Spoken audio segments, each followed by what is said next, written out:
Introducing Southern Mimi in the kitchen. She is here to share her best kitchen secrets, tricks, recipes, tips, and more.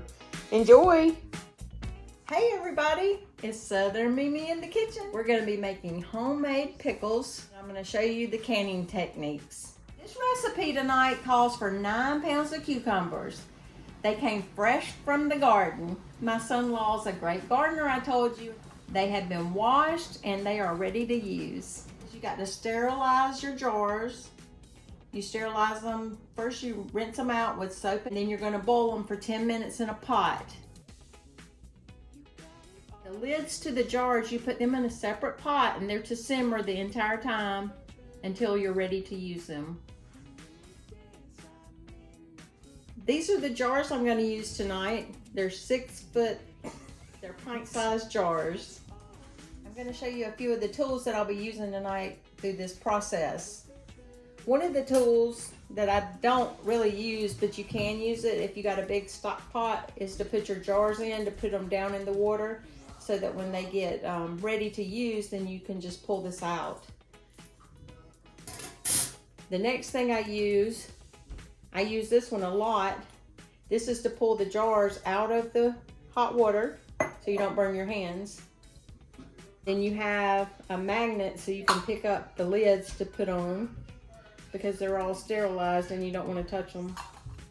And then you have this tool and it'll tell you how much headspace you need in the jar. And as I said, I always use my grandma's handy dandy knife when I'm cutting anything. This is the funnel that we use to put on top of the jar so we can put the pickle brine in. After you sterilize your jars, it's time to cut your cucumbers.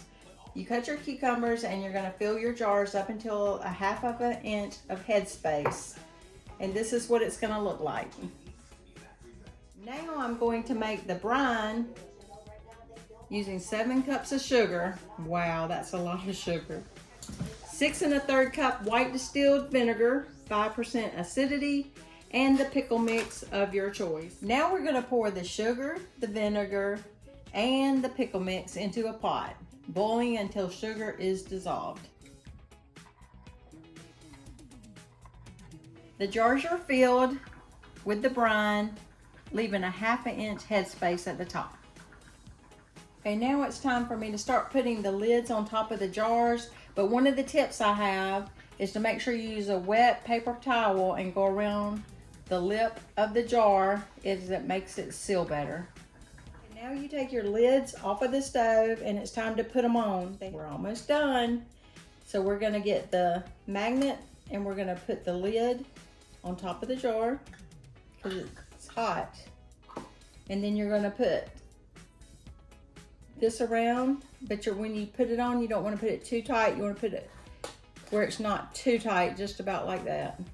Okay, now it's time to take the jars over to the canner into the hot water, and you're going to let that process go for 10 minutes. And the jars need to be completely submerged into the water. Okay, now your jars are done. The next process is you're going to turn them over upside down, and you're going to leave them in that state for 24 hours. After 24 hours, check your jars. You do not want them to have a pop to them. They should be sealed completely. Okay, that's it for today. We'll see you on our next adventure. Thank you for watching Southern Mimi in the Kitchen. Make sure to follow us on YouTube, Facebook, Instagram, and TikTok. Keep on Southern cooking like Mimi. Bye.